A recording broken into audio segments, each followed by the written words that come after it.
Hello ladies and gentlemen, and welcome back into the studio. This week's video is an excerpt from one of my Patreon exclusive videos. This is from the third episode in the portrait series where we are sculpting a skull to begin with. If you want to support the channel and watch the full video, head over to patreon.com/Eirik Arnesen. You'll find the link in the description below. Enjoy the video.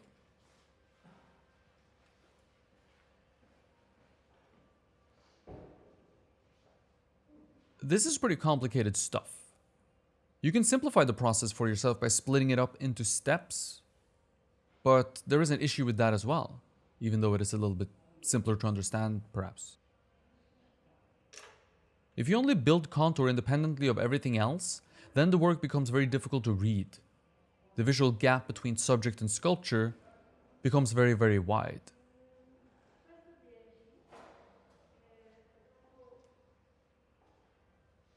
You might find that this gives you issues. I find that in most students, it does give them issues, as they can no longer relate their work to what they are attempting to work from. That's why these steps tend to bleed into each other a little bit, which makes it a little bit hard to describe, but also makes it seem, I think, like things are falling into place like magic at about this point. Trust me, it's not magic, and the considerations made here are very specific and thoughtfully decided upon.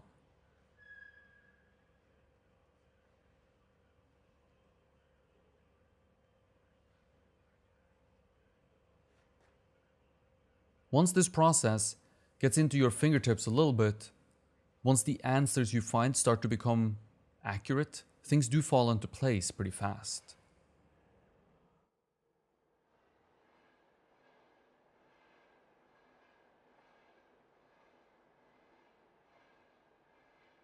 A lot of this has to do with how you set yourself up for success in the early stages. The questions to ask are, how accurate was your contour? How well drawn was your internal information? How well placed in space was the contour?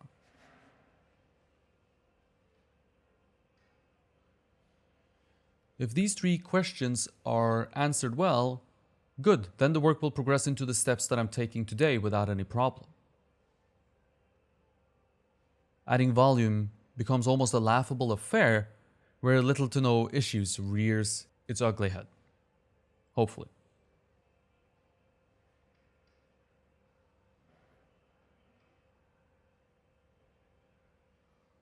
Of course, it never happens perfectly like that, but you can get pretty damn close if you work at it. Slow and steady with control in the beginning will set you free to have fun and model to your heart's content later.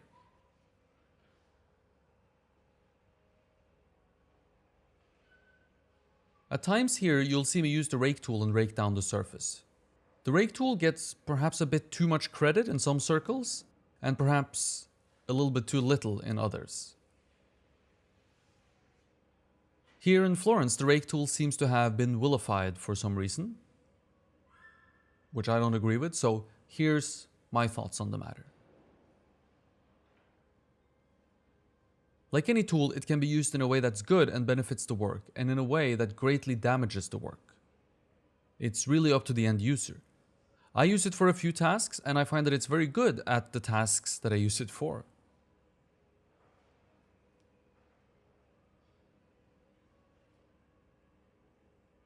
When I have surfaces that need to be evened out and cleaned up, the Rake Tool is my friend. If you rake in a half moon motion and with light pressure, changing the direction of the half moon every time, you end up with a very organic surface that's going to be quite rounded.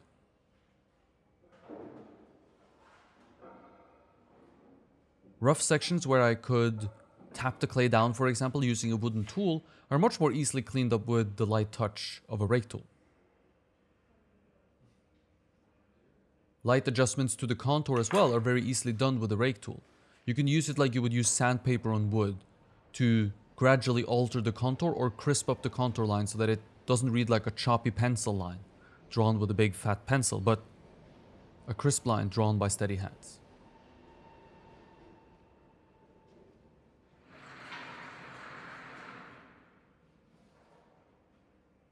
The Rake Tool's bad rep comes from overuse, I think.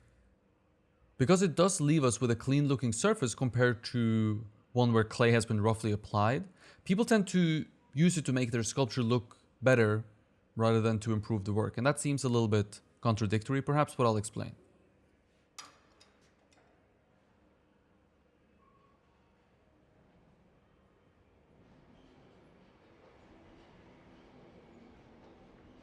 One thing I've heard said about the Rake tool is that it evens out the surface, filling in the depths and grinding down the mountaintops of clay. And this is kind of the opposite of what we want to do. It'll make your work look better, but it's not going to make your sculpture better. And it's pretty much at odds with the way I sculpt and the way that I teach sculpture.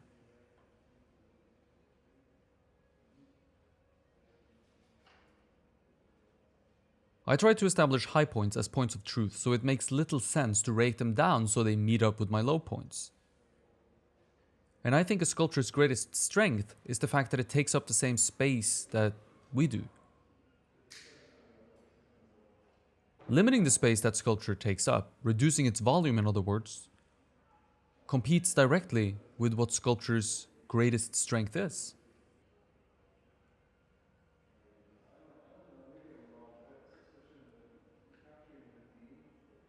So keep this in mind. The Rake tool is a good tool, but you want to make sure you use it for the right reasons and for the right purpose.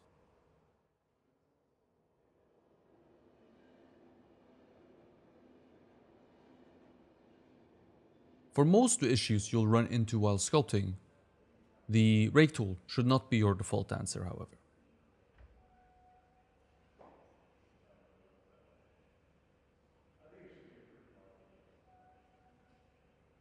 Perhaps it's not so obvious because of the editing, but you might notice in a few spots here and there that I work on one side before quickly working on the same thing on the other side.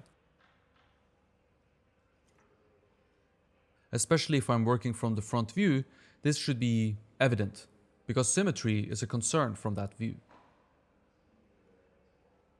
From the side view I can't do this, of course, because the other side is kind of behind the sculpture.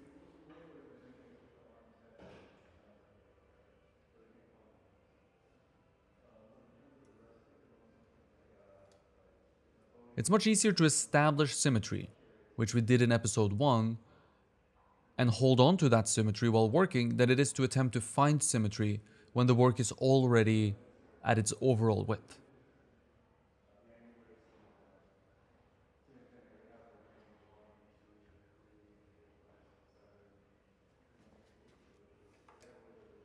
Always attempt to solve all problems below the surface. Don't let the problems like issues with symmetry ever get to the surface of your sculpture where they will be hard to fix.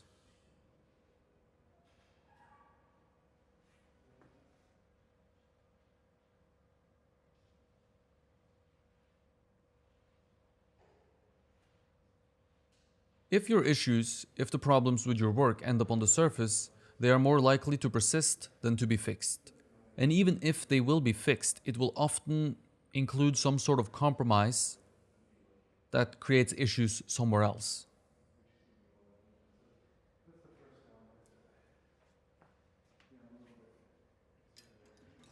In other words, the issues will not be gone and hidden underneath the clay.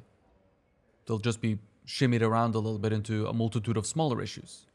And we'd like to have our issues, our problems, hidden underneath the clay, so no one can see them.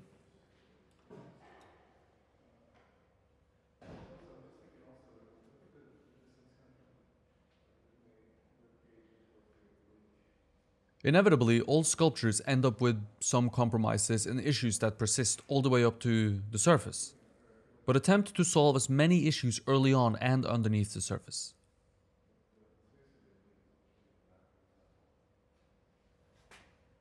The later on in the process we end up with some compromises, the less likely these are to have rippling effects that will show themselves in other parts of the sculpture.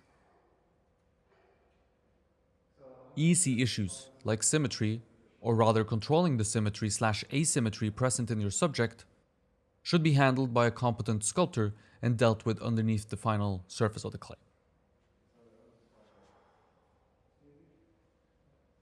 Thank you for watching. I hope you enjoyed the video, And if you did, consider liking it and subscribing to the channel for more videos. I put out a new video every Thursday, so stay tuned for next week. If you want to support the channel, visit the link to my Patreon page in the description below the video to learn how. Until then, stay creative, and I hope to see you in the next one.